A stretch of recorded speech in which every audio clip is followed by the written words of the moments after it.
வாங்க இன்றைக்கி நாம் எப்படி வத்தல் குழம்பு செய்கிறதுன்னு பார்க்கலாம். எங்கள் வீட்டில் விறகடுப்பில் தான் இன்றைக்கி இந்த குழம்பு வைக்கிறேன். ஃபஸ்ட்டு சட்டி அடுப்பில் வச்சுக்கிட்டாச்சு. சட்டி நல்லா காஞ்சிருச்சு. இப்போ தேவையான அளவு எண்ணெய் ஊற்றிக்கலாம். நான் இப்போது நல்லெண்ணெய் ஊற்றுறேன். வத்தல் குழம்புக்கிறதுனால கொஞ்சம் அதிகமாகவே நல்லெண்ணெய் விட்டுக்கலாம். எண்ணெய் நல்லா காயட்டும். அதில் நான் கடுகு உளுத்தம்பருப்பு கொஞ்சம் போடுறேன். அது நல்லா பொரியட்டும்.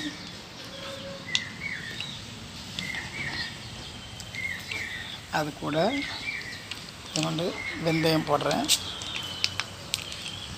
இப்போ பாருங்கள், நான் 2 பேருக்கு தேவையான அளவு தான் வத்த குழம்பு வைக்கிறேன். அதனால் இந்த அளவு சின்ன வெங்காயம் வச்சுருக்கேன்.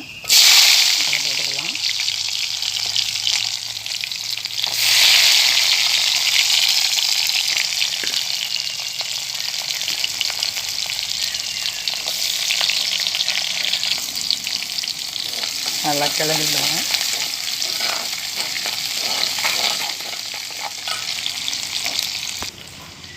இப்போ வெங்காயம் நல்லா வதங்கிடுச்சு. இப்போ பூண்டு போட்டுக்கலாம்.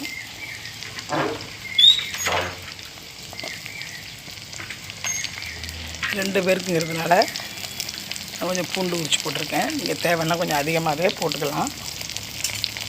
போட்டுட்டு நல்லா கிளறி விடுங்க. இப்போது நான் அந்த சுண்டைக்காய் கடையில் வாங்கிட்டு வந்தேன். மண் இருக்குன்னு அலசி வச்சுருக்கேன். அது அதில் போட்டுக்குங்க. அதோட கொஞ்சம் கொத்தமல்லித்தலும் போட்டுக்குங்க. இப்போ நல்லா கிளறி விடுங்க. அதில் இப்போ வாங்குகிற தக்காளி பழம்லாம் நல்லா இருக்கிறதில்ல. அதனால் நான் என்ன பண்ணியிருக்கேன், 2 பழத்தை வெட்டி மிக்சியில் அரைச்சி வச்சுருக்கேன். அதையும் அதில் போட்டுக்குங்க.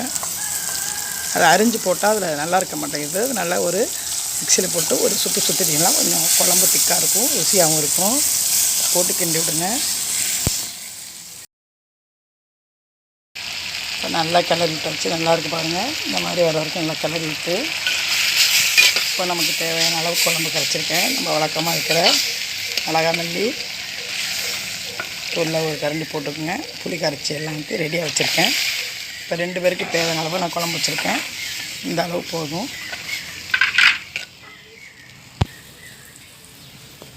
அது கூட நான் இன்னும் கொஞ்சோண்டு புளி, மீதம் இந்த புளியை கரைச்சி ஊற்றுறேன்.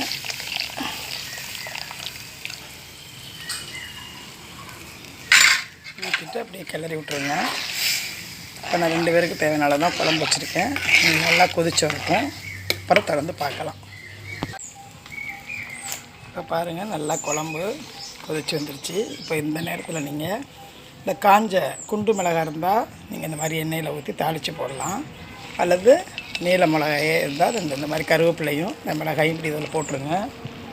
போட்டுட்டு அது கூட கொஞ்சோண்டு வெல்லம் இருந்தால் இந்த மாதிரி நசுக்கி உங்களுக்கு தேவையான அளவுக்கு கொஞ்சம் போட்டுக்கிட்டீங்கன்னா குழம்பு ரொம்ப டேஸ்ட்டாக இருக்கும். இப்போ நமக்கு தேவையான சுண்டைக்காய் போட்ட வத்த குழம்பு ரெடி ஆகிடுச்சு.